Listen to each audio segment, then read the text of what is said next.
Oh, I've got to put the phantom power in. There we go. That makes sense. There's where the sound is. Hopefully that wasn't too egregious for you guys.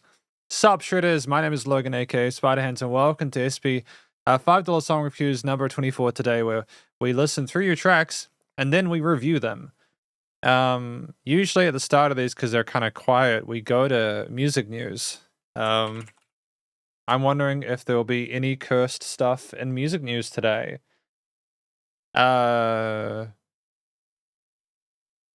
Just before I get into it, I want to say something about like music that I make because I don't really talk about it that much.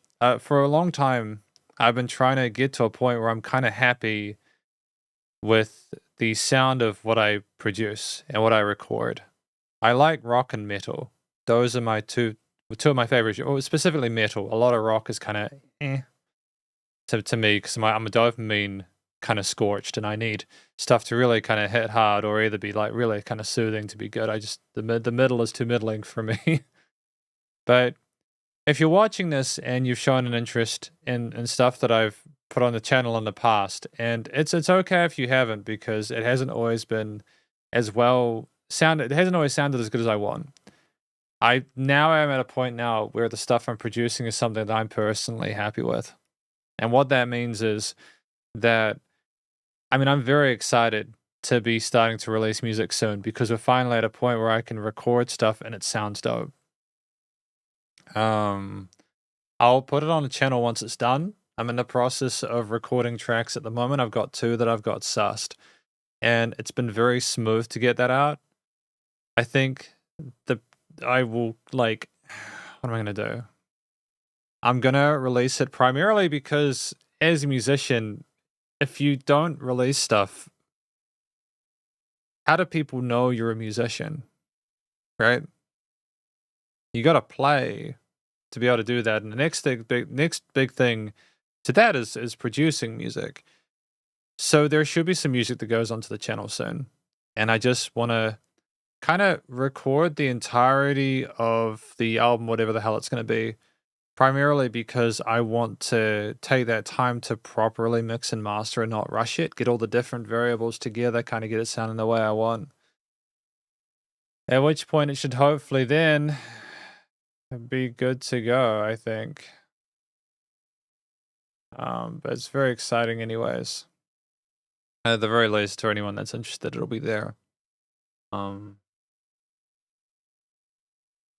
Yeah, I think that's good. So that's that. So I will be releasing some of my own stuff soon.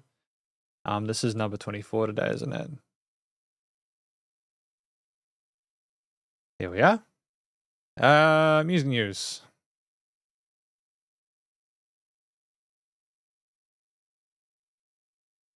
Here's how. See, okay, what if we just keep things positive? I don't really care for that story about Cardi B responded to speculation that she shaded Nicki Minaj in maternity photos.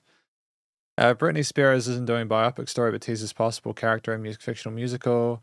Rihanna becomes face of Dior's J'adore Perfume and Golden campaign film. Alan White hints at joining Oasis for 2025 reunion tour. The Cure's Roger O'Donnell reveals he was diagnosed with blood cancer. That's brutal. That sucks. Cancer sucks, man. Fans choose Fireboy's DMLs add Dead Da Mola at this week's favorite new music video. Selena Gomez stunts high school volleyball team attends a weekend graduate game in Telluride. Rory Feek denies cult ties and slams claims that his young daughter is unsafe. And Megan Thee Stallion and BTS's arm announced. Oh, we already talked about that. We talked about that last time if you were there. And then here's what Adele's planned after her Las Vegas residency. Cool. So that's Billboard. Rolling Stone. Charlie XCX says goodbye forever to a legendary Brat Summer. Adios Brat Summer. Hello Sweat Tour Fall. Nice. Ticketmaster's dynamic pricing faces UK government's investigation after Oasis reunion tour sale. Yep, the Cure keyboardist Roger O'Donnell reveals lymphoma battle over past year. He said that sucks, man. I mean, like I've got some. How do I say this without being gross?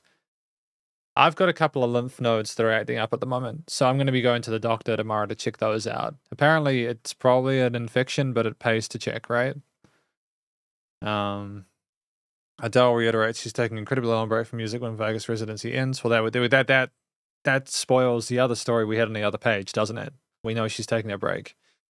Missy Elliott, Ciara, Questlove, more remember Fat Man Scoop. Oh, did he pass away? That's a bit sad. There he is. Fat Man Scoop, Be Faithful Rapper, dead at 53. And yeah. Oh, this will be interesting.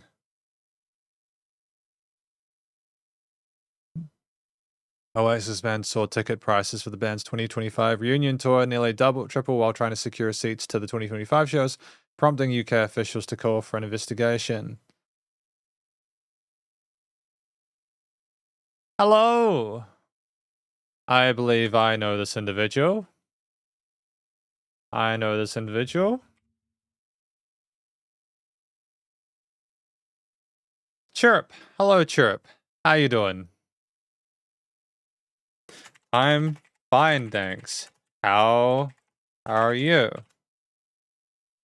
Just gonna chat in the chat. I don't know what kind of delay there is for the audio versus the stuff you're seeing on your screen there, but hopefully not too much. I know there are subtitles. I know there are sub things. Yeah.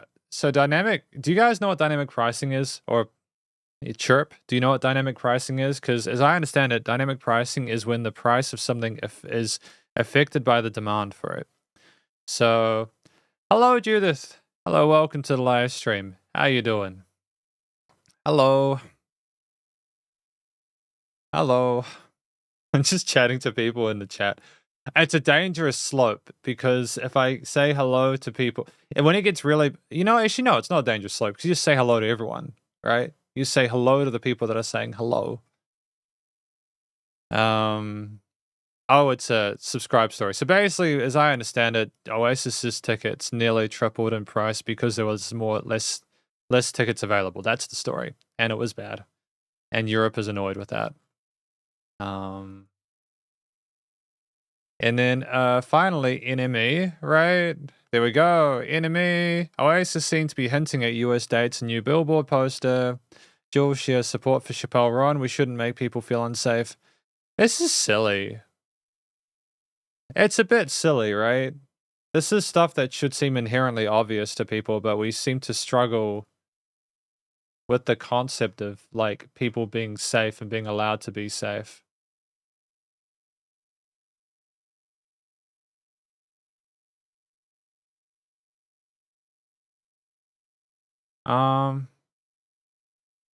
Yeah. I'm glad that people are doing good. That is fantastic. That is what we genuinely want. Not warning Oasis fans of dynamic pricing may be law breach, experts say. Ticketmaster may have violated consumer regulations if it wasn't made clear to fans that the price could increase. See, this is the kind of shady, greedy bullshit that companies like Ticketmaster do. This is exactly why we can't have nice things. Not warning Oasis fans about dynamic pricing where the price of their tickets may soar while they are queuing may have been a breach of consumer law. Whilst they are queuing, while they are queuing, I would get it if it was like you got into the queue and immediately it had the new price and that stayed constant. That's shitty, but it's what it is, right? But for them to be saying, hey, no, sure, these tickets are $100, and that, that's just it, because people just assume the dynamic pricing isn't a thing and they're not as familiar about it. To then go up to like $300 if it's tripling, it's just absolutely just batshit.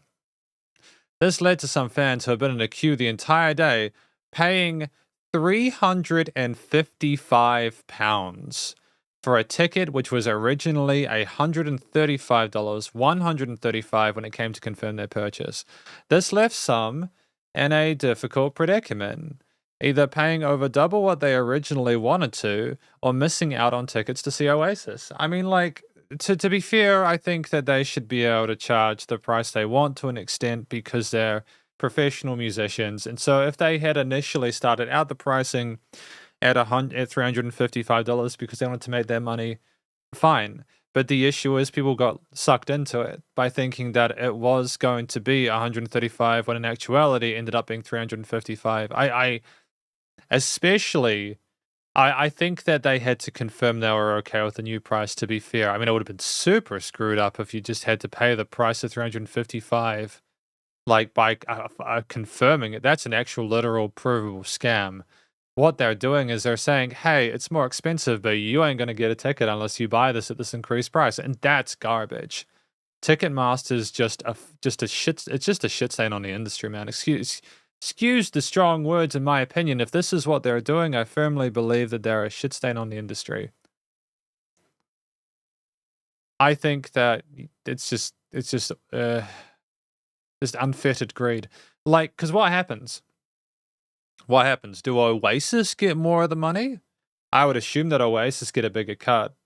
And I would assume that Oasis would have potentially been aware about that before they agreed to it. So I can't help but think that Oasis might have also been partially responsible for this, right? I get the feeling that there might have been some shenanigans there. But either way, what can you do? Anyways, more positively, we'll come back to this if we have time. Otherwise, we have received a commission. This is a commission from Chew.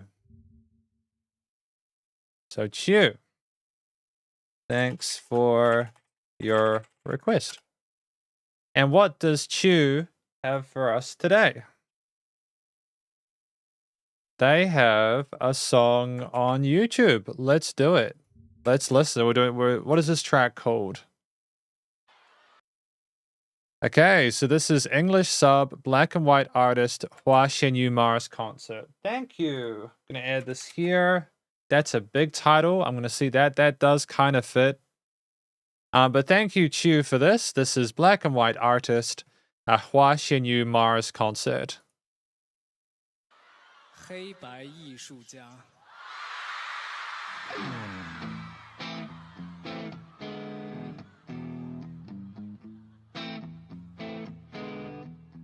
Oh, I like the guitar riff.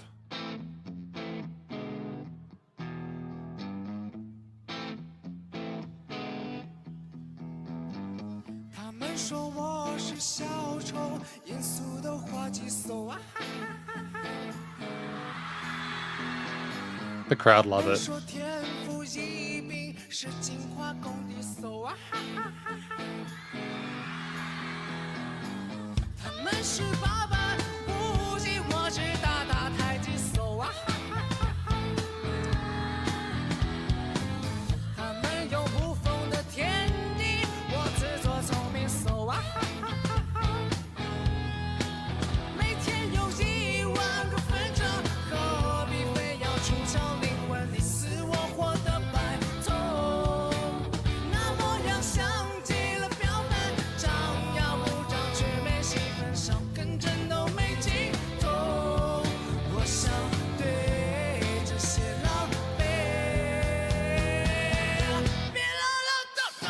Fantastic vocal fry there.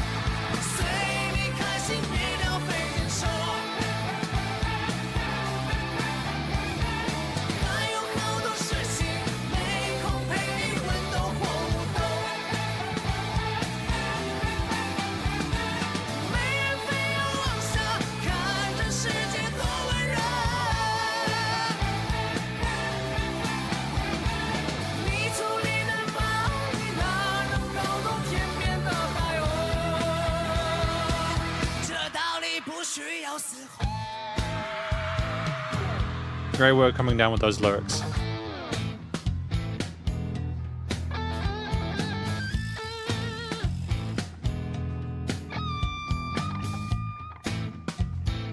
Where's the guitarist? 他们说技术神圣，外星人不懂手啊！他们的造诣天生有高贵血统手啊！ 他们说人类进步全靠他们论证手啊！他们有赤子的天真，我故作高深手啊！每天有10000个纷争，何必非要出鞘灵魂？你死我活的白头，那模样像极了表白，张牙舞爪却没戏。 手跟着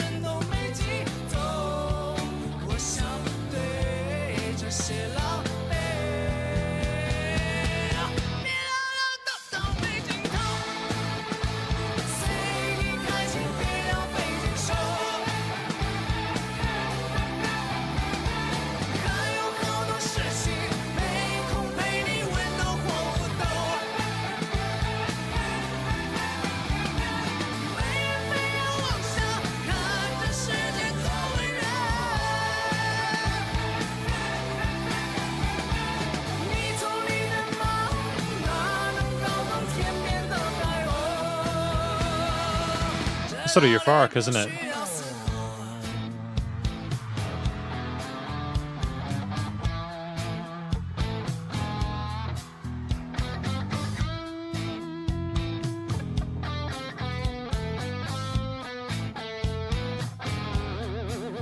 Oh, fantastic tremolo work.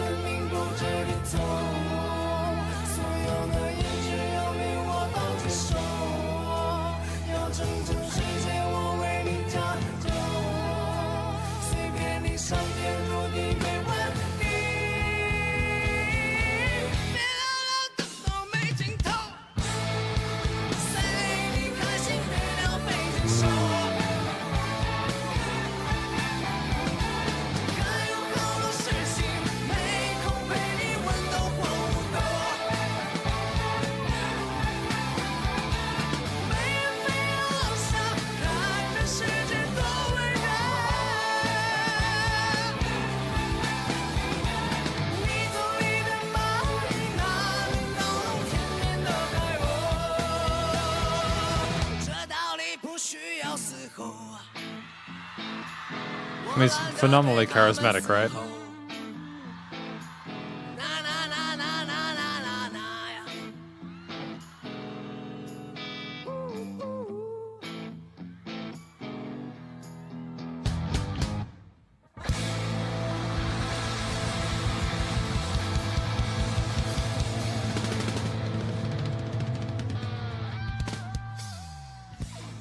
The drummer had like face paint on, which was kind of intense. I dig it though. I did the aesthetic of that. I think it's kind of cool. That was Hua Xinyu at Mars concert in 2021. This was a black and white artist, if I'm not mistaken. Is that the name of the song, or is it? I mean, either way, I think that this track was sort of comparing himself and the others who sort of judge him or look down on him, and like they're looking at others who are trying to sort of make their way for the world, and they're like, "Yeah, no, I'll cheer you on if you want to make this." But he's also talking about how other people don't think that aliens can understand music and stuff like that, and how he's kind of like just laughing to kind of cope with all the kind of garbage he has to deal with as a musician. Maybe people just not take him seriously. I think that's it. He's a sensational vocalist. You know, solid vocal technique. Very comfortable in his head and chest voice there. Very charismatic. Easy to follow. Pleasing to listen to. Vocal melodies across the different parts of the track. The verses, the choruses, and all that kind of stuff. They command presence. They have a great fan interaction with the crowd around them. And the vocal fries are dope. And there's also a great sense of dynamic range there. So fantastic vocals there from Hua Xinyu. The track itself at like 5 minutes is well fleshed out. There's a lot to appreciate instrumentally within it. We have a mixture of different guitar, bass, drum, potentially key, definitely some synths in there, as well as backing vocalists who did a phenomenal job of backing Hua Xinyu up in the column responses, as well as just being a fantastic low and kind of pad effect in that interlude part there. There is a distinctive 3-chord progression in that intro hook there that's kind of played throughout. It had a kind of like bluesy, rocky, almost sort of like Bum, bum. It reminded me of a Santana track. I'm not sure why that is, the progression there. But it's very fragrant, and the actual chords are interesting, their extensions. And then they work well to add a sense of mystery to it. Again, I think like the bass line underneath was loyal to the root notes. There were some interesting guitar solo parts as well from the leads there and the breaks there. There are occasional more sort of like alt voices for Hua Xinyu without being too shreddy, but they filled up the space really well and were nice alongside of him as well. The drums as well, they were more sort of supportive and foundational now pocketing for the most part. There weren't any sort of really intense other kind of instrumental performances there. There was nothing trying to take the focus away from the leads, and it was good. And then there was like a synth melody that was in like a column response there alongside the ha ha ha part there. And that was basically the performance to an extent there from what I can say now without listening to it a second time. The composition itself developed throughout there. We had a similar sort of feel to it for the most part there. Aside from when the backing vocals came in, this was almost like kind of paddy, kind of synth paddy kind of effect there. It was very kind of space and otherworldly, but it captured your attention partly because of that. It was an interesting texture. The studio recording, mixing, and mastering is commercial grade, interesting panning and stuff in the headphones, and ultimately very satisfying listening. So thank you, Chiu, for recommending this track from Knack Knack Rush and You, the black and white artist off of the Mars concert in 2021. That was cool. King of Sanity says, where can I find videos of koala bears taking dumps on coffee tables? I'm not sure. Have you tried Googling it? You might find it on Google. You never know. It's always worth, you can maybe ask ChatGPT to make some, I shouldn't say that. I'm just, yeah. That's all right. I'm not, ChatGPT is an interesting thing, makes lots of interesting pictures. Okay. Where can I find, is there any other tracks in the queue? No, that was the one for today. I kind of want to go look into that stuff about the, I want to look into the stuff a bit more about the other guy, the Oasis stuff. I just want to check that I'm not getting kind of like too sort of like tilted. And not that I think I was getting tilted. It was just more kind of, I think I was going on a bit of a meh. I was chatting about it. In this case, many consumers would not have joined the queue had they known that the price would increase. Yeah, of course. Oh, of course they wouldn't have. Why would they do that? Because, well, no, to be fair, I'm pretty sure dynamic pricing isn't something that's never been happened before now. They've tried it with other people overseas, like in the States, but this might have been the first time that was done with a high profile act in Europe. Earlier today, Culture Secretary Lisa Nandy also called for review into dynamic pricing and secondary ticket sales. She said it was depressing to see vastly inflated prices and said surge pricing would be included in a government review of the secondary gig sales market. After the incredible news of Oasis's return, it's depressing to see vastly inflated prices, excluding ordinary fans from having a chance of enjoying their favorite band live. So Oasis are returning, and this is part of why they're doing these gigs, I suppose. I wasn't aware that they were. That's the Gallaghers, isn't it? Right? That's the Gallaghers, like Nolan. Am I right with that? I feel like a little bit ignorant, but it's cool. Ticketmaster also came under fire for their dynamic pricing strategy earlier this year. Most notably, music industry figureheads such as The Cure took aim at the company, with Robert Smith saying he was sickened when he saw Ticketmaster fees totaled higher than the face value itself. After cancelling over 7,000 tickets on secondary resale sites, Smith was later able to convince the ticketing giant to issue small reimbursements to verified ticket buyers to compensate for unduly high fees. He later had to ask Ticketmaster to explain why tickets in its promised face value ticket exchange were weird and overpriced. Paramore's Hayley Williams also previously told the company to quote-unquote get their shit together, saying, "We don't take it lightly. We know, honestly, especially now, it's a huge sacrifice to come to a show because Ticketmaster needs to get their shit together. We're putting a lot of pressure on ourselves too, because we were like, people are spending money that they don't have to come and hang out with us, and we better give them something that's worth that." Yeah, I think that's probably the best thing you can do in that situation, I suppose, for PR wise, because there's always going to be a percentage that are like, well, the band's okay with this if they're doing it through Ticketmaster. You know. Did Ticketmaster have kind of like a monopoly on it at this point?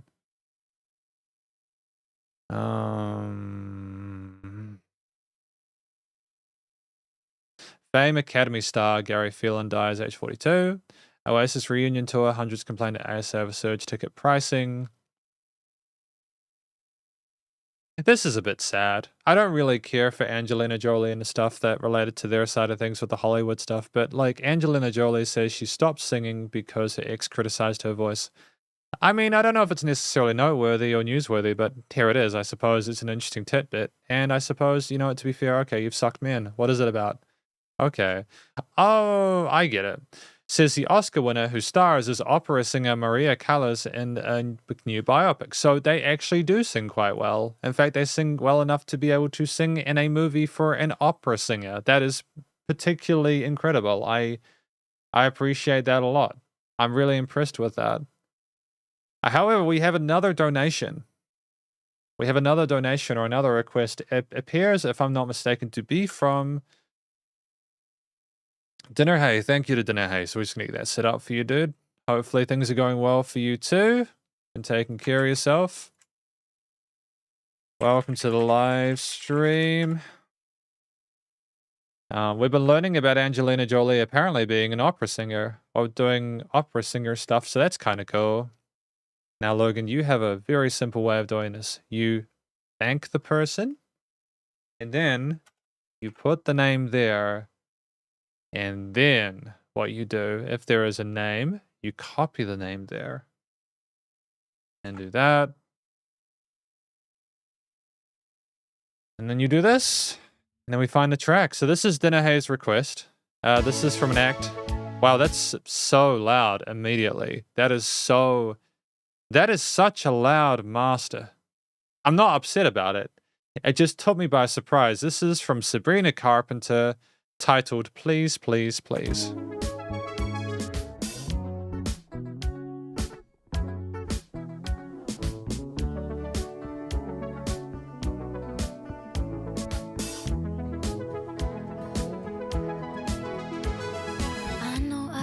Judgment.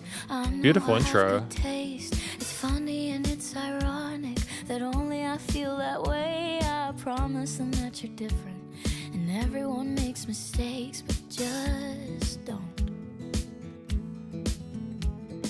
I heard that you're an actor, so act like a stand-up guy. Whatever devil's inside Bars. you, don't let them out tonight. I tell them it's just your culture, and everyone rolls their eyes. Yeah, I know. All I'm asking, baby, please, please, please, don't prove I'm right. Please, please, please, don't bring me to tears when I just did my makeup so nice. Heartbreak is one thing, my ego's another. I beg you, don't embarrass me, motherfucker.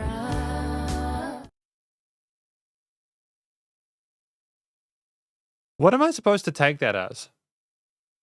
I don't know how I feel about that lyric. Not because it's like a swear word, but because it just seems like they've kind of forced that in.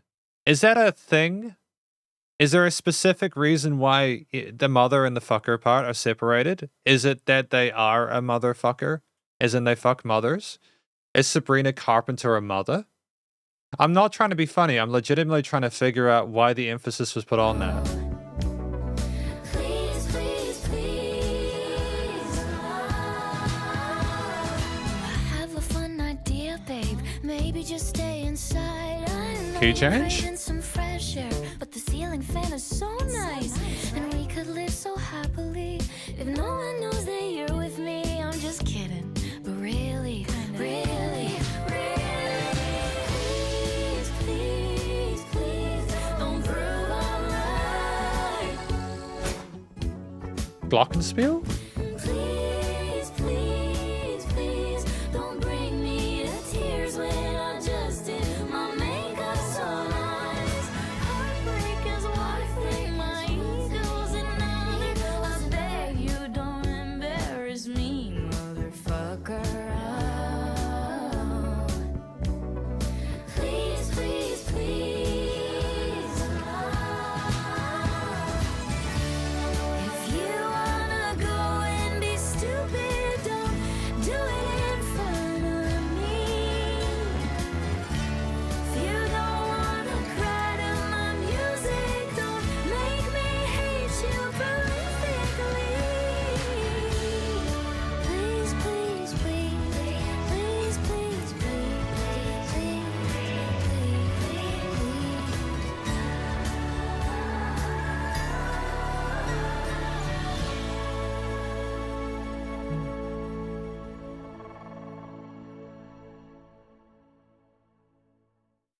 That was a cool song. That was a cool song. That was Sabrina Carpenter with Please, Please, Please. Aside from the part with the lyric I didn't necessarily understand, but that just the context confused me. Everything else made sense. Like you get that's the impression of someone who is with their lover or whoever, and you really just need that person to not be stupid and to not do dumb stuff because you need to try and make a positive impression with them, with whoever else they're with, and you're just kind of begging for them to be better than they are. And at the end, it's like, you don't want me to make a song about you, and you don't want to cry because of it because I hate you so much. Just she jokes about hiding the person so that they never get seen. It's it's intense stuff.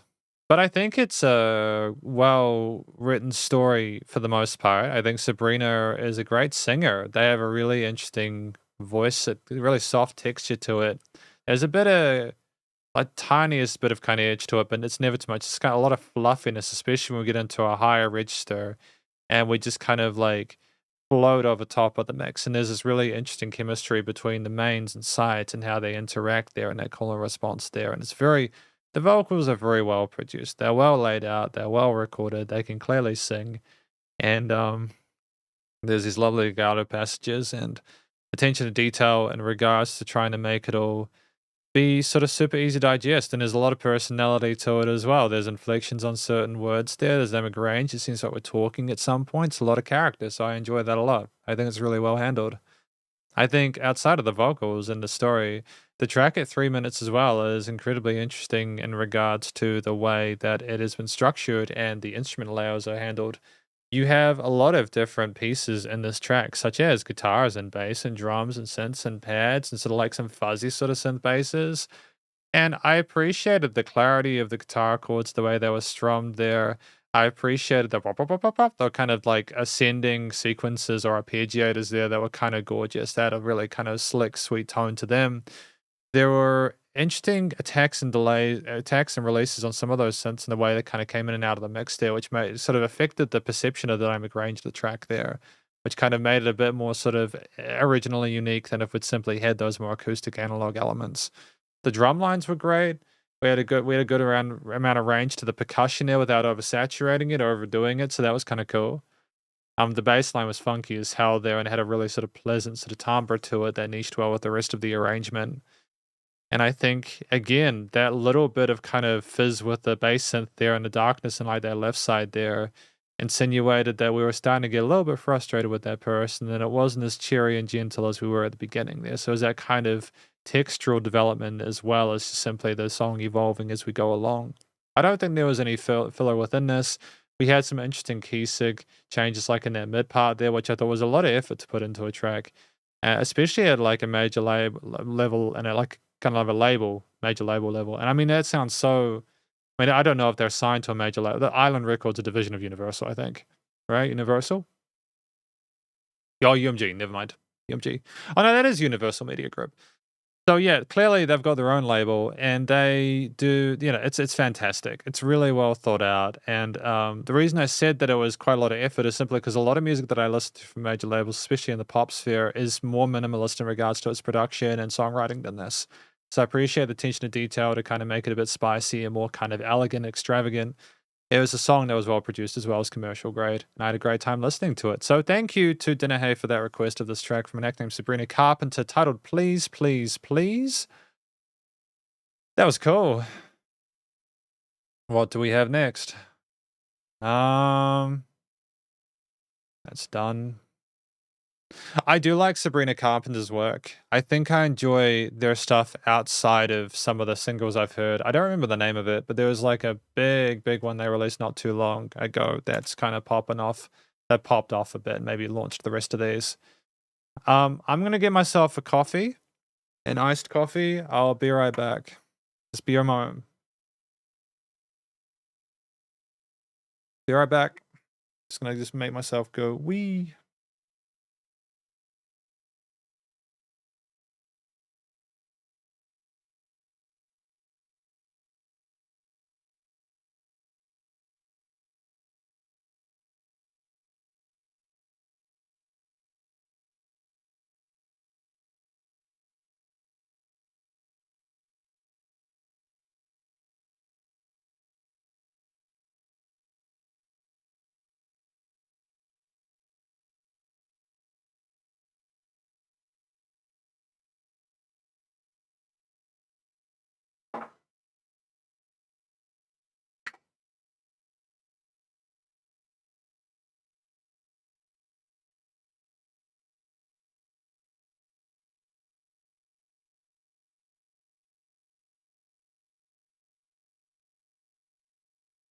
Boo. Did you get a fright? I'm back. Blue Dinner Box says this song's just stuck in my head recently. It's a catchy song. Oh, it was the A side to Espresso. Right, so Espresso was actually the bigger one. That's funny. It's always an interesting time when you get a musician and they release a track and it's like the B side that gets huge, right? Because the label doesn't necessarily expect it to get so massive. I like it though. I think that's fantastic. So we're gonna get stuck into the third request though, from Judith. So Judith,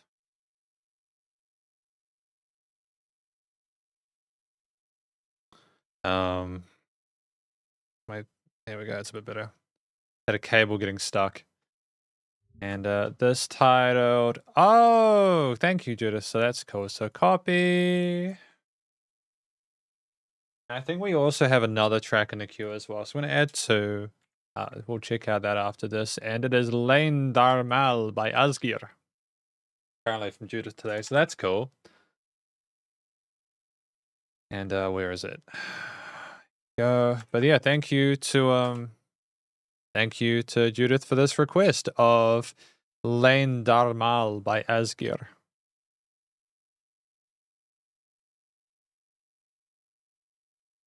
You good? Try it again. Oh, sorry.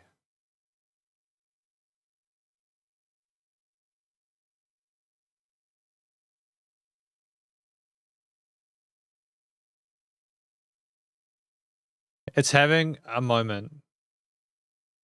I'm not sure. There you go. Glitrar næturdag og gengið var með henni grátur hvít og ungs. Nú berst frá rauðu húsi læða strefa hjón og laðir bráður kjafti lerki skógur inn. That bass tone is huge. Þegar kóngurinn með kross í hendi koma hersveitir til að ná í skammtinn svalir nátthrafnar. Sjá að nú færi sjúklega árátta. Fær þá til að virka. Fantastic transition to that synth, man. Til var lífsins blóm. Ég tóri ef nenni tárast silfurberg.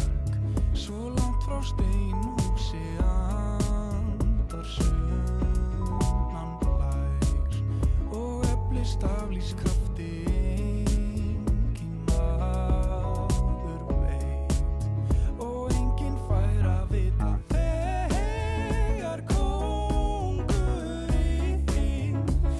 með kross í hendi koma Phenomenal vocal harmonies as well. hersveitir til að ná í skammtinn svalir nátthrafnar. Sjá að nú færi sjúklega árátta. Fær þá til að virka.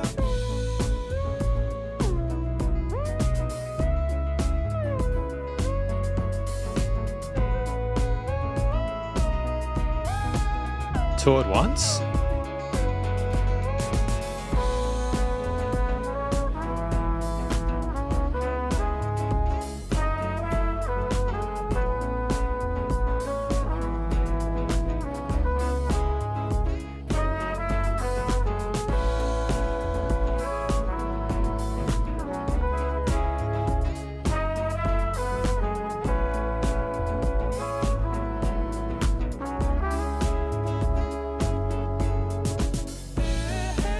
Þegar kóngurinn með kross í hendi koma hersveitir til að ná í skammtinn svalir nátthrafnar. Sjá að nú færi sjúklega árátta. Fær þá til að virka.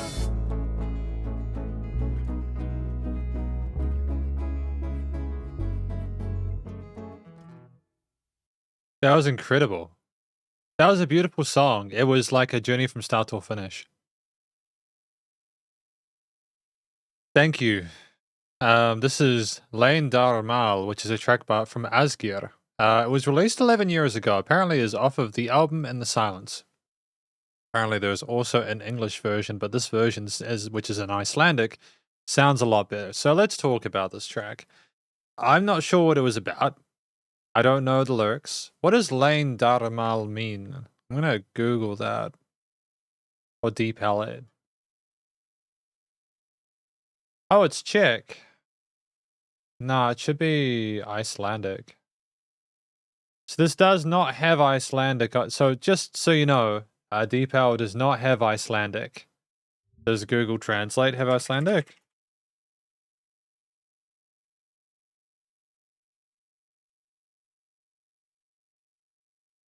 It does! A secret. So this is a secret. What is the song about? It's about a secret. The singer's tremendous. The words came through so sweetly. We were very comfortable in our vocal range in the lower end. Harmonized neatly with the guitarist or bassist. I can't quite remember in the choruses, and just we were so comfortable in our ranges that those harmonies came through so sweetly. You know, they're effortless. We got two really talented vocalists who can sort of A-B the track. And they do a fantastic job of expressing themselves. There's a sweetness to it. They're not overcomplicating the vocals either. They're allowing a lot of the other melodic and harmonic elements of the rest of the track to come through, which I really appreciate. They aren't singing all the time either. There are different solo sections from parts like the brass and the keys, which we'll get to in a moment.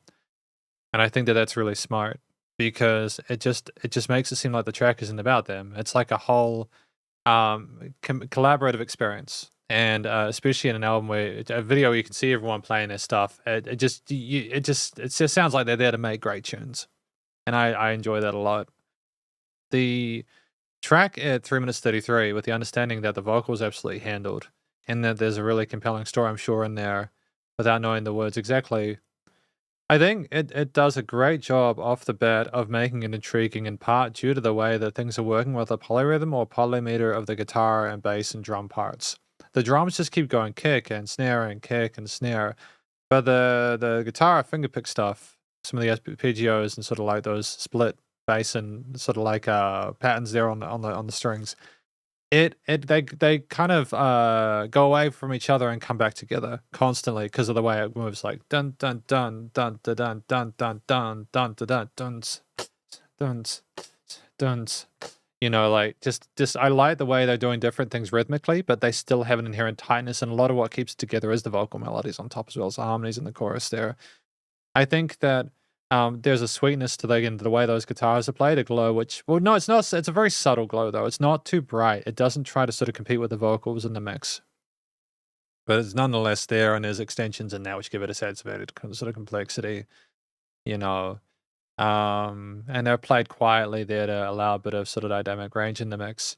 The keys that are there in those solo sections, whether it's the first or the second synth part, I think that it's great to have the one octave in one, and then like to sort of split between two keyboards in the second for a bit of development instrumentally. They're great additions on top, whilst remaining relatively minimalist and sort of adding more color rather than trying to add sort of like a key solo to it.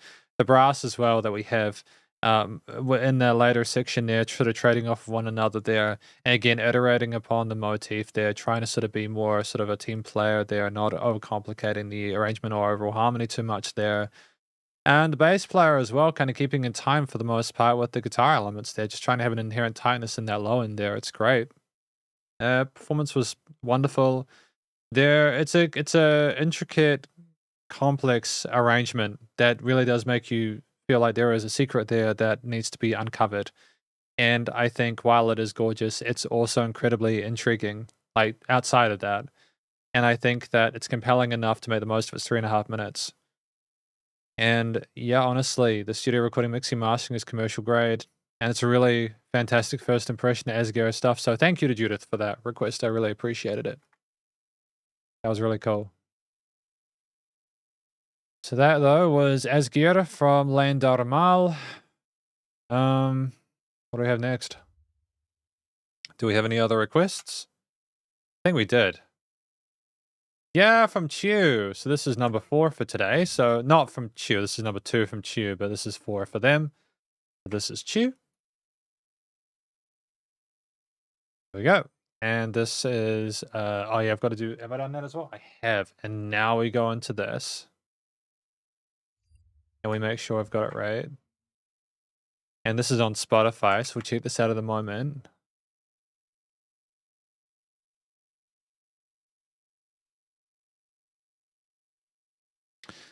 Here's a question. Is the audio playing?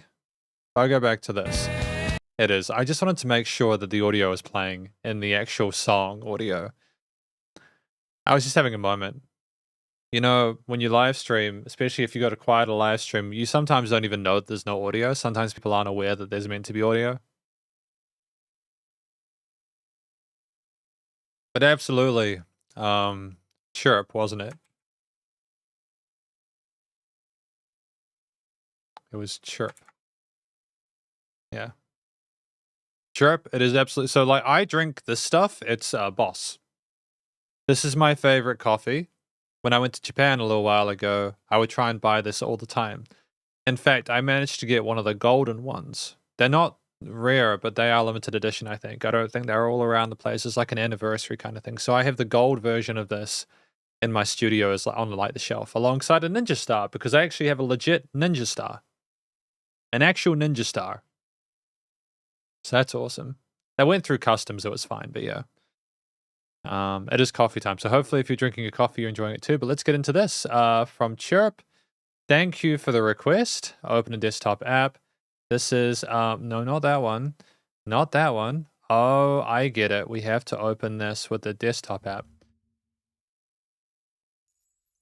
So who is this though? Is this, let me just go here. Few credits.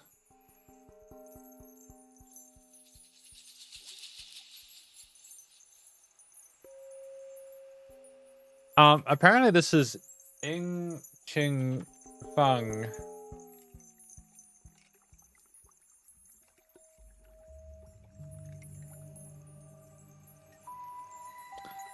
Ah, Wu Ching Feng. Tower of Babel celebration. Sorry, guys. I'm gonna go back to the start so I can hear that properly, okay? I apologize for that. Full attention now.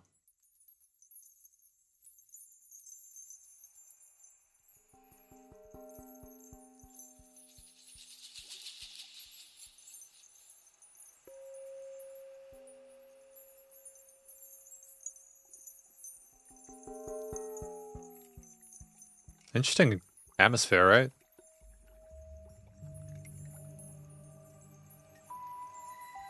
I mean, it's gorgeous soundscape.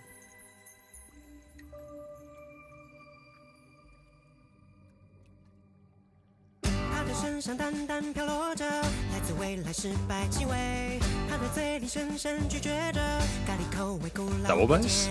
他的微笑偷偷计划着，在险恶上徒有的念。他的眼睛明明反映着，而嘴表里不易的血。别说有笑，却无人知晓。苦恼、祈祷，却不可救药。谁说有笑能够名其妙？口头无效。Is that a xylophone in there? 都听不到，这里是自说自话，万国欢迎光临。在这里胡言乱语才是正常事情。这里有不伦不类，有各行各业。在这里不听人话，也不分昼夜。他编写的小说一系列，他说那是来自上天。他要和了群众一大堆，他们自以为最高贵，他们抓着爱这个词汇，心里是华丽的干瘪，他们却连互相面对面都已无法稍微理解。有说有笑，却无人知晓，苦恼、祈祷，却不可救药。谁说有笑能够名其妙？口头无效，全都听不到。这里是自说自话。 This is just so brutal at this point. 在这里胡言乱语才是正常事情。这里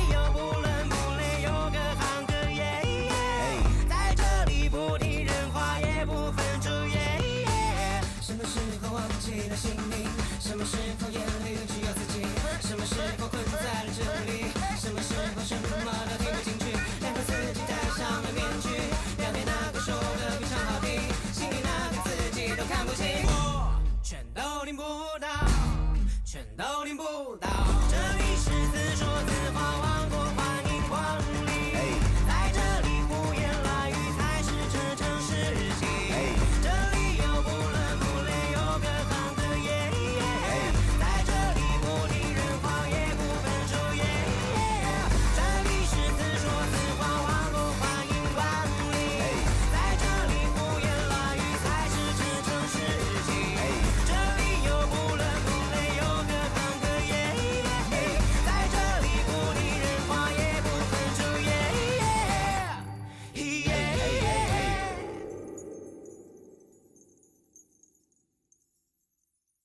And just to follow the rattling chain on the side, man, walking away. Yeah, this is quite a lot, isn't it? I first of all want to say before we go any further that I enjoyed my time with it. It's just such a lot to take in. So like, before I go into it, Deepal did not know how to translate this. He didn't know whether it was Ing Ching Feng or Wu Ching Feng, Tower of Babel celebration. What do we know about this? Because there was so many instrumental layers that it was almost mind-melting, and in a way that I think was positive. I mean, I like the creativity and having lots of toys to mess around with as long as they're not superfluous. And I think to the credit of the people in regards to the production of this track and composition, it's a really deep song that does niche all of its countless components quite well. The intro section, there are three main sections to this track. There was the start where it was kind of ambient. You had little flutters and little bells and kind of like little bits of kind of like dun dun dun dun dun dun, interesting sort of like bit of tension with like slight percussive elements there. Some sort of warmer textures or sort of like cooler textures in the low end. Like if we just go back to the start and we listen through that, because you got the kind of the chains or the bells that you were talking about earlier on there. You can hear it go around the stereo field and stuff like that. You hear water. And a beautiful pad there. You need to do a double take with this kind of stuff, eh? And then you start with like guitars, bass, drums, and you got these perky vocals there. The guy's a fantastic singer, great sort of vocal technique there. Really, really solid in regards to expressing themselves and changing the feel of it to suit the different sections. This, which was a bit brighter and more sort of cheery sounding, the other later on there where the heavier bass comes in, it's a bit more kind of intense and kind of like sort of like weighed down by that, again, that bass, but also a bit of the minor key there, if I'm not mistaken. Oh, is it like it's like a harmonic or melodic minor there or something like that? Either way, it's an incredibly complicated track that sort of belies the relatively straightforward structuring of it. The bass lines aren't complicated. It's just all these different instruments performing specific functions that coalesce with one another in a way that makes it seem huge. I don't think we could play the count the instrument game because I know I'd miss some. I mean, we talked about xylophones there. We had like double basses and guitars, and there were strings and basses and keys and pad parts and synth basses and different sort of drum patterns and different types of drum kits within this. And they are more sort of there to create a section, a different vibe that we go between, which is kind of what I appreciate with composition, is trying to make their chorus and verse distinct whilst also transferring them. The transfers between sections were incredibly easy. Like they were smooth as hell.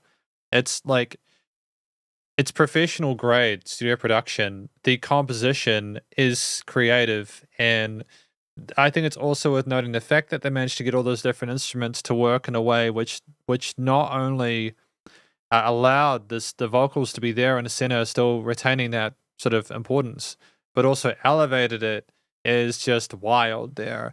They've made full use of the frequency spectrum with the way they've niched things in different octave ranges and stuff like that. Again, having different textures, like the guitar strum with the bass sounding, double bass sounding different to the xylophones there.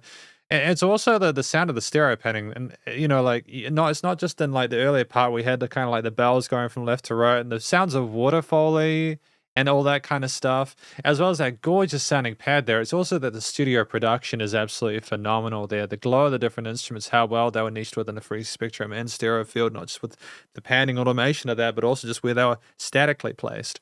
And the call and response as well to vocals and how they come together and how they go between, it's just tremendous. We have a singer who can sing really well, express themselves in a way that's required and makes sense for the chord progressions, the instruments and stuff within the mix there, in a way that's both catchy and meaningful.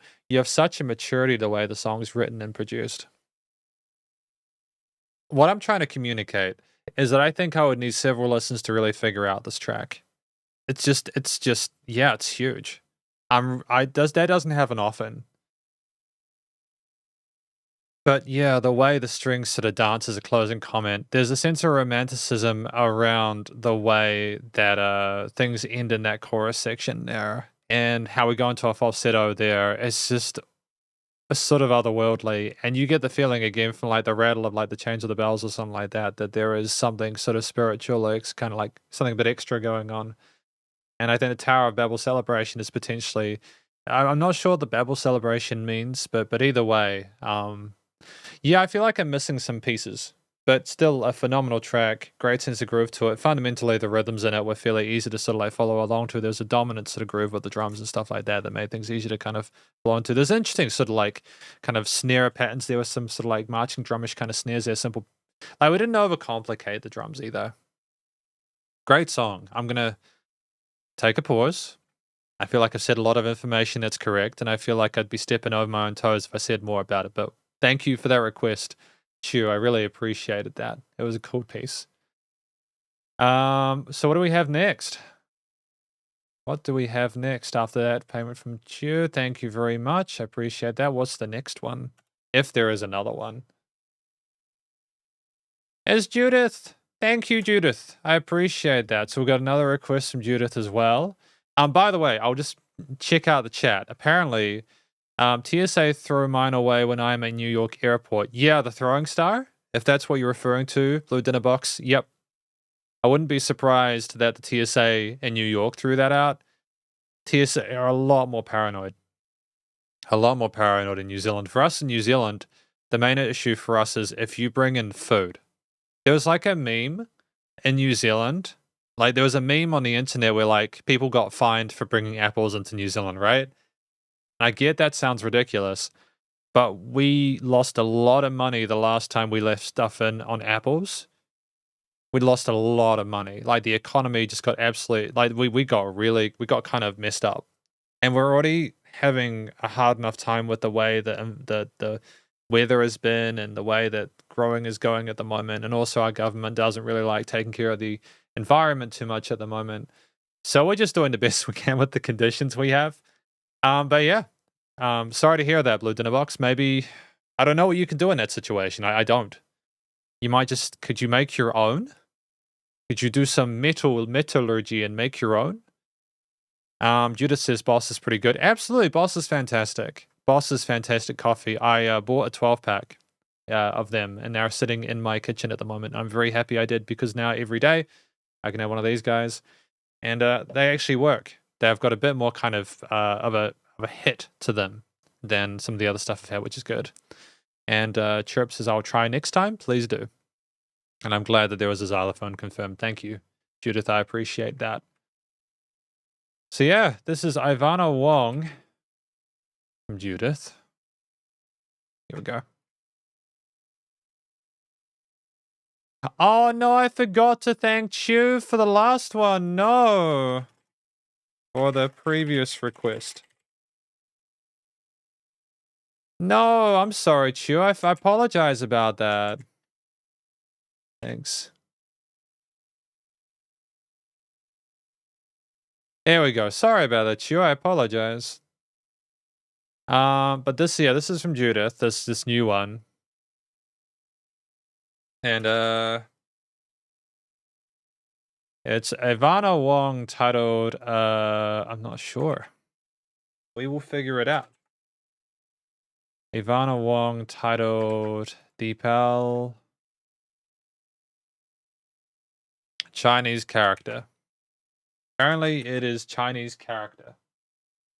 Thank you, I appreciate that. I like to make sure I thank people when they do stuff, you know? It's important to do that.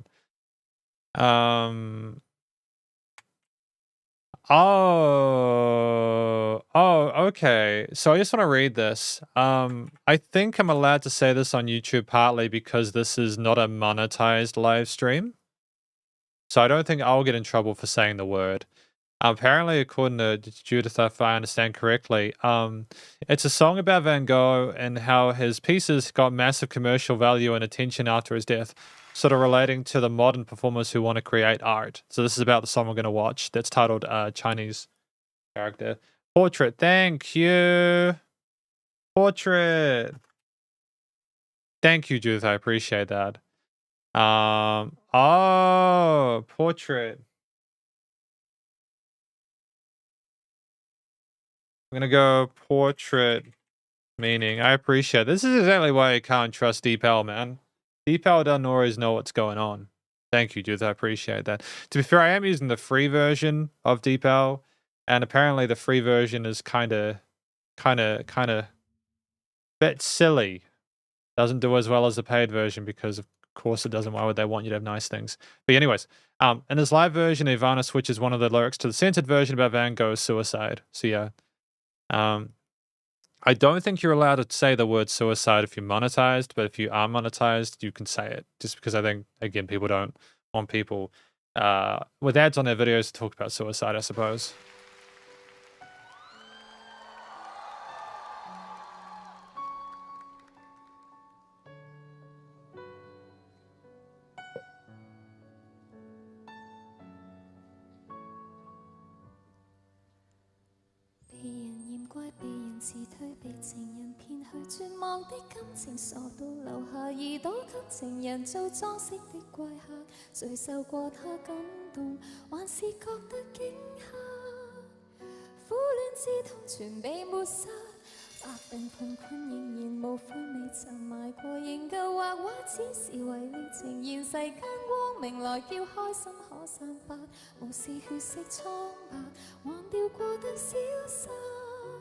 Beautiful voice.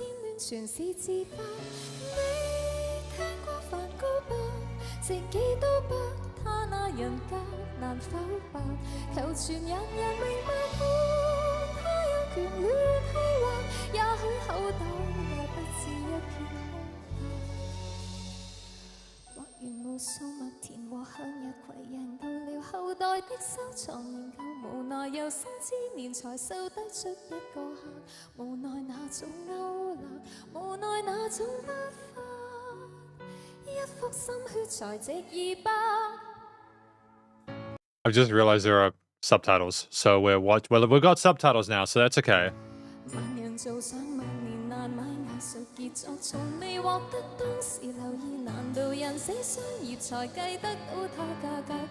Oh, those are auto-generated.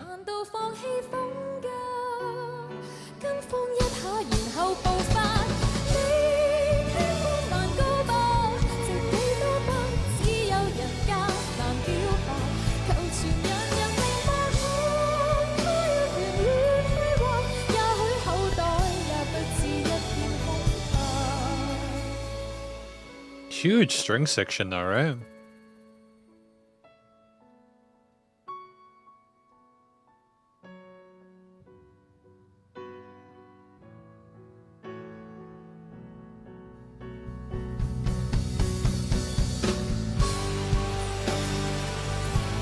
Piano solo?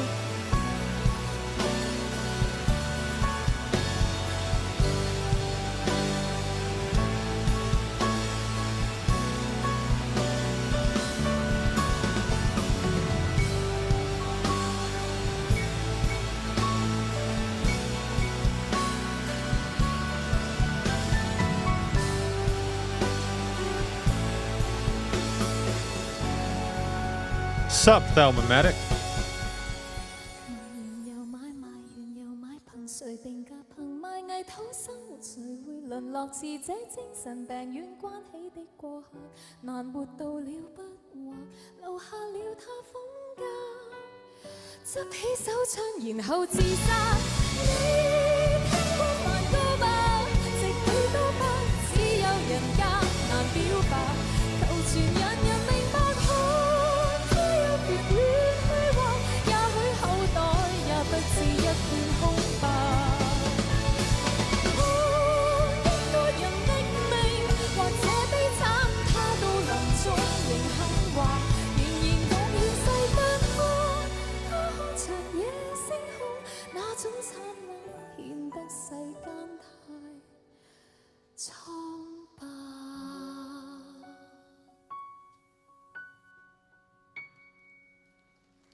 That was awesome.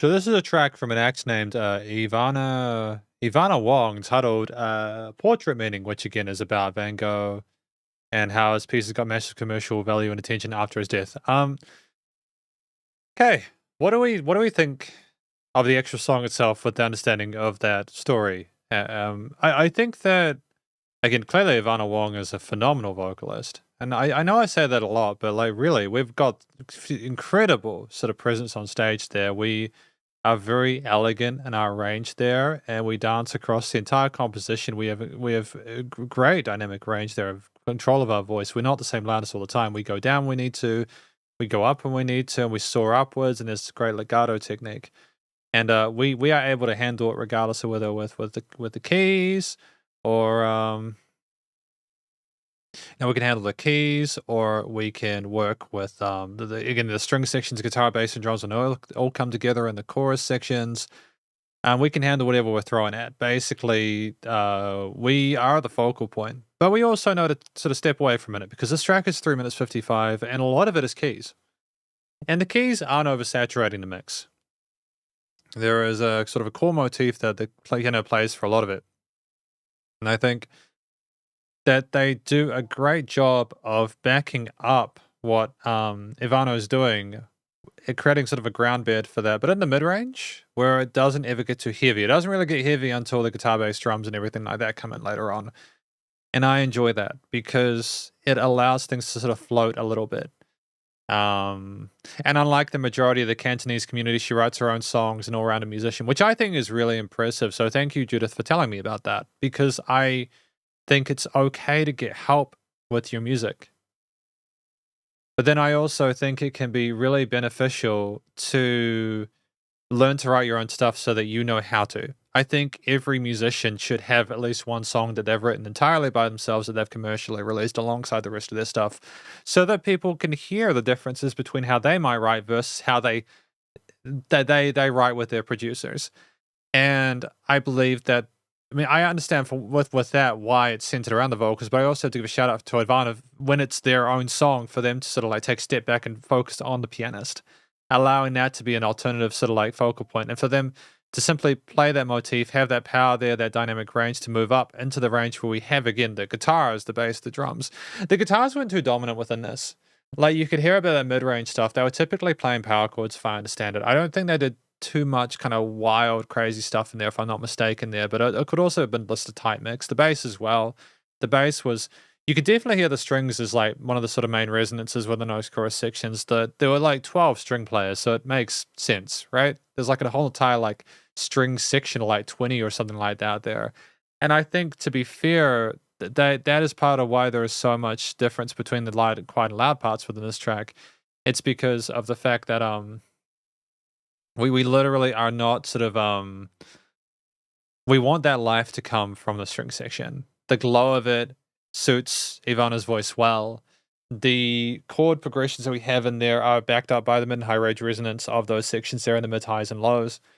And there is a sense of romanticism and beauty to that is mirrored by the piano parts on Ivana. And ultimately, whether you're quiet or you're loud, the track kicks butt. It's an awesome piece.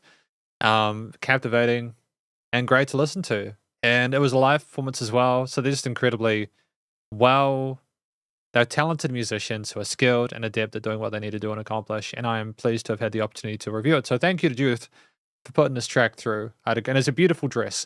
I'm not quite sure why we have the plane, the aeroplane. I might be missing something there, but aside from that, I think it's great. It's awesome. Okay. So that was Judith's piece. Thank you for that. And we're going to mark that as completed because it is. And what do we have next? We have Rufo. Hi, Rufo. How you doing? Welcome to the live stream. If I see you here. Thalamatic says, hello, good morning here in the Philippines.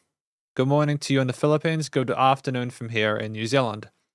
Thalamatic also says, can you try Wagaki band song Homura and Akatsuki no Ito live? Thanks.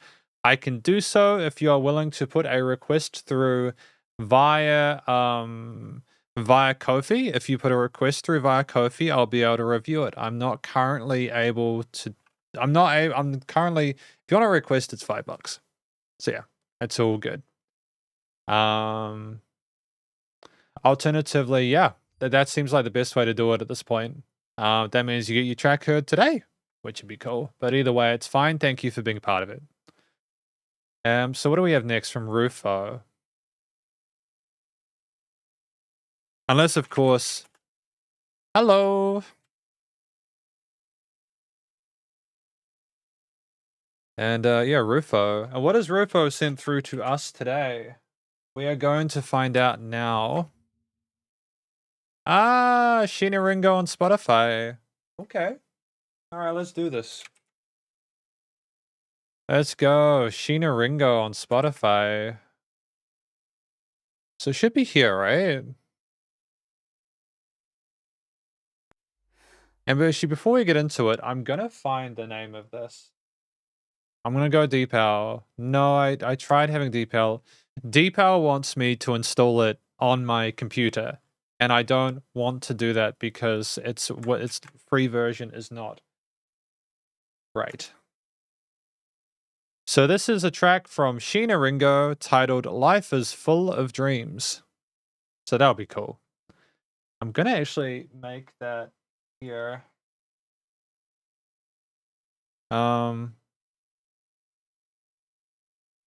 Here we go. So let's do it. Thank you, Rufo. Life is Full of Dreams by Sheena Ringo. 大人になってまで胸を焦がして That vocal fry, man. 傷ついたり慌ててばっかりこの世にあってほしいものを作るよ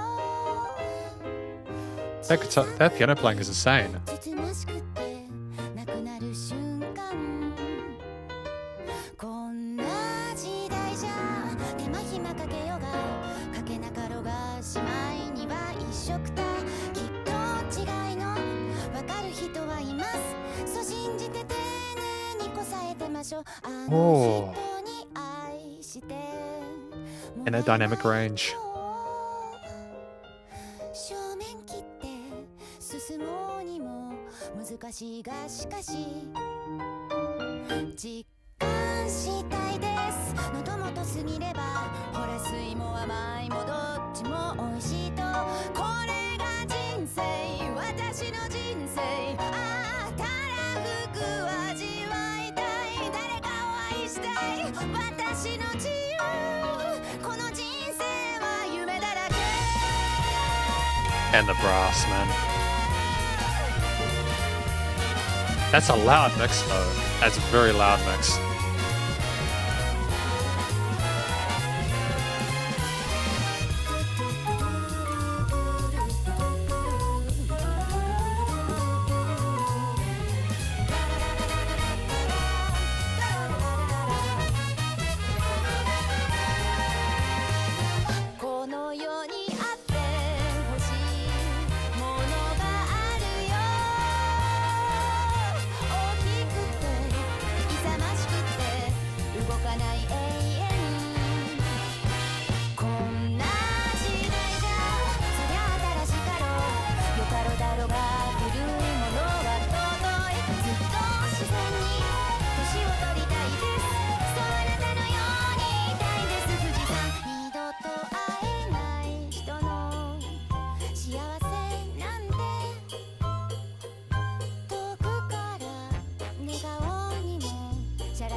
Oh, fantastic finish. That was an incredible recording. It was so full of life and vigor. That was Life is Full of Dreams by Sheena Ringo. I got chills. I got chills on my arms for that. That was wild, man. That's an awesome song. I'm not sure what the song is about beyond the title, but Sheena's voice is so they're so distinctive. And when I was listening to it at the halfway point when things got that loud, I was thinking, okay, it's a loud mix. How is that voice going to carry throughout? But it's mastered in a way where I think they deliberately tried to make that big band part in the middle louder to show the force behind that, to make it sound like you were in the room there, kind of being part of that big group. It kind of, the music envelops you in the headphones, and it's designed to kind of get you lost in that world after the more sort of like subtle beginning. The piano work. Now we'll go in order. So first of all, Sheena Ringo, one of the best folk performances I've heard from Sheena. In the time that I've been reviewing the music through this, I just like the dynamicism of it, the energy, the charisma, the effort put in to try and make it compelling from start to finish is enrapturing. They do a stunning job of expressing themselves, and I think like it's just I want to know the words in English because I'm selfish and I want to understand what's being said, but at the same time I can appreciate it in Japanese. It's totally fine, even if I don't get all the words through clearly and stuff like that. It's a wonderful capture to take. Again, they don't need any help in post with that. They can just sing. And that last kind of belt at the end there and how we go down and come back up again was just incredible vocal technique there. We hit the notes we needed to, and we navigated quite a complicated arrangement, even in the early stages with all the stuff going on with the keys there. It just danced around us. It seemed like we were going for like a dance, like we were in the flow of life, and we're just kind of taking things a day at a time there. It's wonderful. The track at 3 minutes 14 is split into a few sections there. I think the start part, again, like it's mainly piano, isn't it? Right?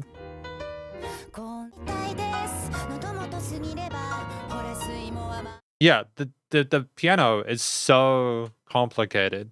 I want to have a go at that on my own time to see how I'd go with playing that. That seems like a fun challenge, but like, woof, woof, woof. It's hard. It's not often I hear a piano part and I go, damn, man, that's just absolutely silly. It's just the way we go across the entire set of keys.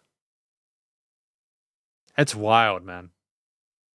And that we explore, and there's all these different chord progressions and arpeggios and bass hand movements and flurries and grace notes and just so tight. And the rhythm of it as well was kind of wild as well. We kind of played these interesting sort of quintuplets or straight fours and amongst the swing triplets. And when the big band comes in with the brass and drums and the double bass and everything like that, it just gets even bigger and more full of life and huge. And it is centered around Sheena Ringo as a singer, but you also get the impression that the musicians also got their time to shine, like the instrumental performers.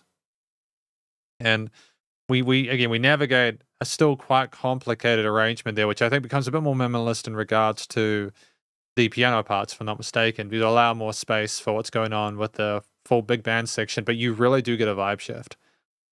And just splitting the track up into different sectors kind of makes it seem like we're going through one sort of thought process, and then the next part we are kind of really committing to it. Life is Full of Dreams, almost like you're in the dream part with that big band. And it's just a happy, sparkling song that's full of joy, and it's sort of whimsical and doesn't take itself too seriously. And I love that kind of jazz. I love it so much because it's celebration of all the incredible talent that's on display and all the proficiency required to be able to play well within the genre. That's put into a form factor that is so positive and elevating. It's sensational. I think I can understand why many people love Sheena Ringo and their work from this track alone. The studio recording, mixing, and mastering is commercial grade. It's stunning. I've listened to music from Shinaringo where I felt personally that it's just been pushed a bit too hard and there isn't enough like dynamic range within the piece. It's just the limiter is gone too loud. Everything's just too kind of too tightly glued together to be able to appreciate it. But there was enough space here for things to be able to heard individually, and you could appreciate the individual elements of the performance within it. And yeah, how things go down and the drums into the end, it's clean. So thank you to Rufo for that wonderful request. I had an amazing time with it. It was an awesome track, dude. Awesome track. Oh, man. And we got another track from Rufo as well. There you go. Sorrows by King Nu as well. And Judas says Shinaringo love. Absolutely. I adore Shinaringo stuff. I was a little bit this request as well. I was a little bit like off of Shinaringo's stuff for a while, primarily because there was just not enough. I know I say dynamic range a lot. There wasn't enough space in the mix for me to be able to enjoy the tracks. They just were too tightly mastered. It wasn't that Shinaringo didn't do well. It was that I just kind of listening to the tracks gave me a bit of a headache. I know that sounds kind of weak, but it's like if you listen to music quite a lot, right? Just you get a headache from it, and like it was so compressed in some of those tracks I listened to on a production side that it was just like my brain was getting a headache from listening to it. But listening to songs like this, even like the heavier stuff, it's totally fine in bits. But I also understand why people love her so much. I think it's great. But this is also from Rufo. This is titled Sorrows from King Nu. So thank you to Rufo for this request as well. Good to listen to some King Nu. I think it's been a little while.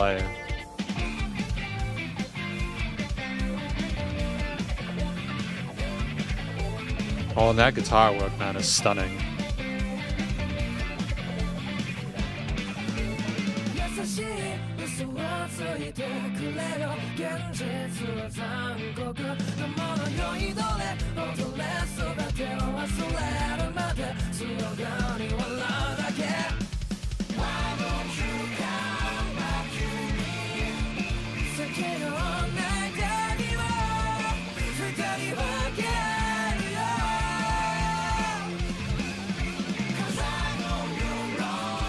Is this an earlier track?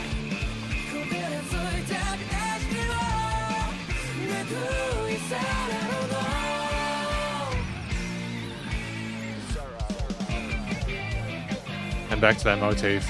Well done.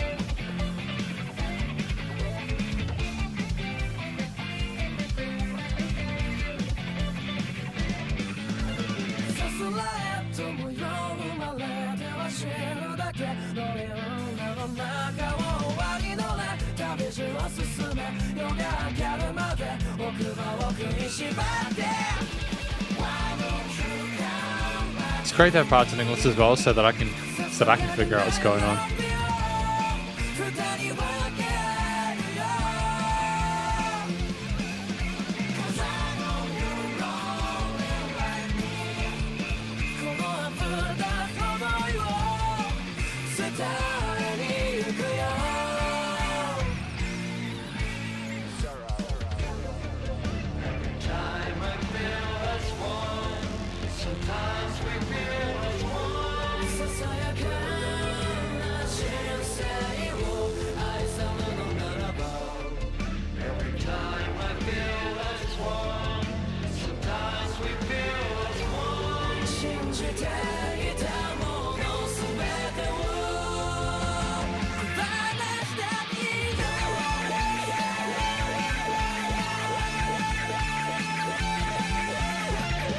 And guitar solo.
Cool.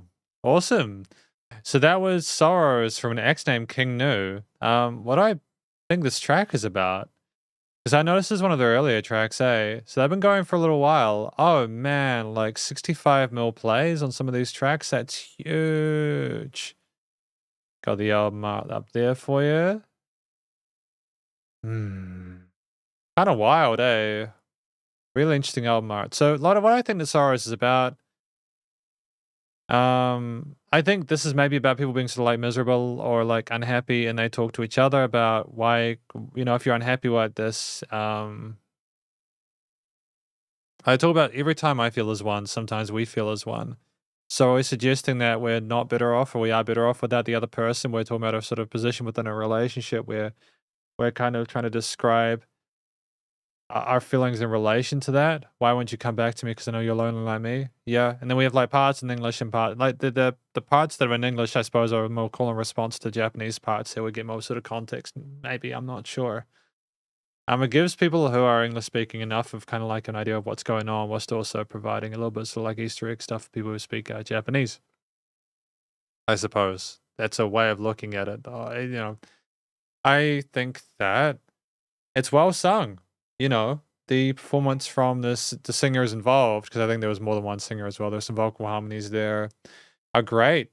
They're, you can easily hear them. They have great presence in the mix there. The vocal technique is solid there. We're comfortable in our vocal range there.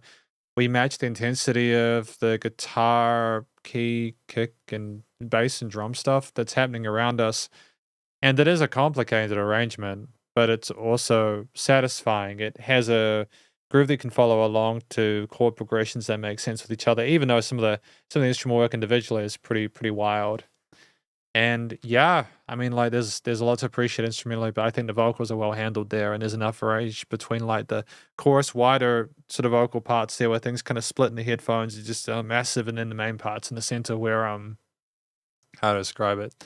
It's sort of more sort of conversational. Well, not conversational, but you kind of like the Sorrows hook line as well, being kind of sorrows being spoken as well. It's kind of gets stuck in your head because it's so so kind of blunt. But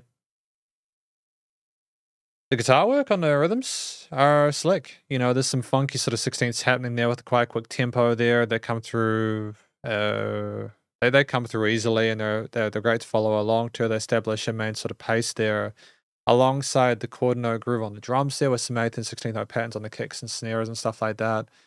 There are elevations there where we have like a main motif, and that kind of iterates between the verses and chorus there. But also I think a lot of the power comes from the backing vocals and adds a real kind of sweetness to it. We might also change the guitar tone in those choruses, just to be fair as well, to make them big, sort of huge.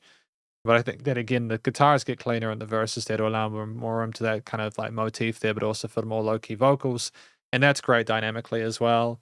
They're complicated progressions. They don't just stick with like 4 chords and that's it. They adjust there, and they King knows, I've heard they know their fundamentals of music, their composition, and beyond that. And so you never hear a track from them and go, oh, they could have done more to add to this. No, it's compositionally, they're pretty tight with the amount of interesting stuff they put in for the most part. They know how to sort of layer a track and how to develop it. This was more of a sort of, you get the feeling of what it is at the start and it follows through sort of the end kind of vibe, and that's fine. I think, yeah, they balanced catchy vocal melodies and sort of like leadish motifs there with actual really sort of like tangible, impressive instrumental performances there, distinct sections. The studio recording, mixing, mastering was pretty good as well. I like the way things were layered in the mix there, things surrounding you in the headphones, especially when the vocals went nice and wide. And there weren't any sort of resonant frequencies or anything like that. There were some parts which like a little bit quiet, but that's maybe just because I wanted to add that sort of depth in the mix, and that's totally fine. Again, it's okay. It's still a really great mix, and the recordings just sounded nice and clear. They could sing. And I also want to give a shout out finally to the lead guitar solo we had near the end, which I think was really well handled as well. They voiced their self really. It was just great to have a foil to the main vocals, to have something else sort of like cleanse the palette a little bit and provide more of a transfer to the end section in a way that had like like an octave pedal effect or something like that. We were doing some interesting sort of like filtering there, which had a really sort of distinct, unique tone to it, and it suited the mix well as well, which is great. But thank you to Rufo for this request, this track from an act named King Nu, titled Sorrows. Yeah, it's cool. That's that track done. Do we have any others? We do not. I have a bit of a sore throat, so I'm going to end the stream a bit early. But thank you for the requests. The queue is 0 anyways, so all the tracks were done. Pretty sure that the queue is empty at this point anyways. Okay. One more. Oh, good. One more then. So we're gonna do one more track, okay? Your blast song. That's okay. It's totally fine. Yeah.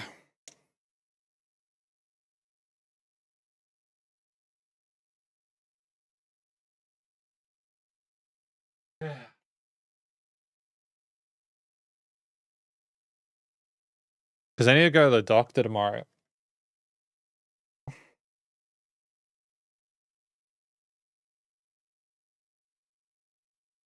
To get some stuff checked out. Nothing too serious, I hope. But yeah, I had to get the stuff checked out at the doctor tomorrow. So I'm probably gonna be taking care, because I also gotta teach for 5 hours after this. Yeah, so we're good. Hopefully you guys are having a good day today. A friendly reminder to go to the doctor if you need to. Okay? Go to the doctor. If you are ever unsure of whether or not you're well or not, go to the doctor. There's nothing, I'm not inferring anything serious on my end. It's just you want to make sure you take care of yourself. It's really important, okay?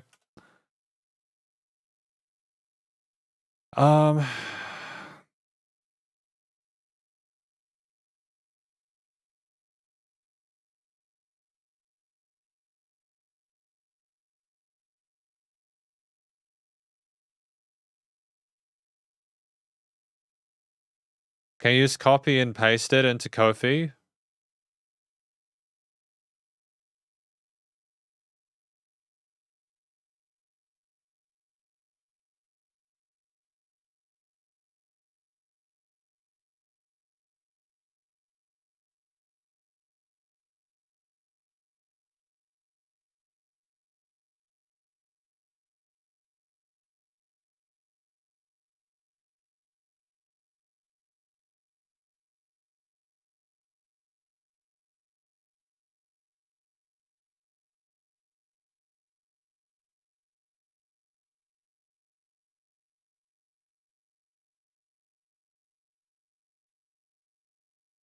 Okay. Sorry.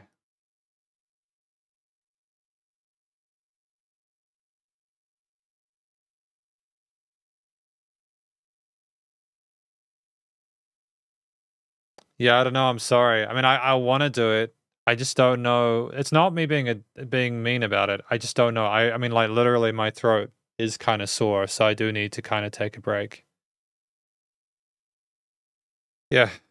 But we'll figure it out for next time. Maybe.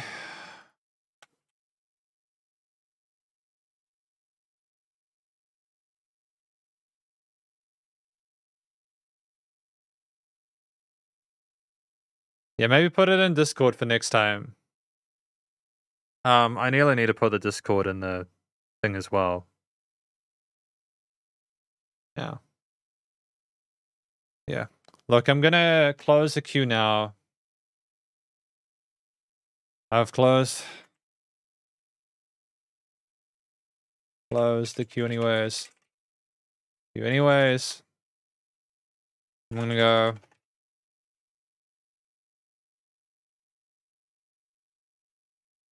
So yeah, I'm gonna go and do some self-care. Thank you to those of you who requested tracks today. I think everyone put through multiples, which was kind of wild. We got Chew, Dinner Hay, Judith, as well as Rufo. So thank you to all of you for your requests. I genuinely had a great time listening to them. I'd say probably my favorite one for today was the Sheena Ringo track, for sure. Although all of them were pretty dope. I'll be back in a couple of days' time to check out more of the stuff. I have actually scheduled all the live streams. I think, if I'm not mistaken, I've scheduled all of them. I could be wrong. They should be scheduled on the YouTube channel. So yeah, that should be good. But I'll catch you guys in a couple of days. Just again, if you're an SB patron and you're watching this, feel free to put your requests through for this month, as it's a new month, and I will catch you in the next live stream. Have a great day. Spiderhands out. 3, 2, 1.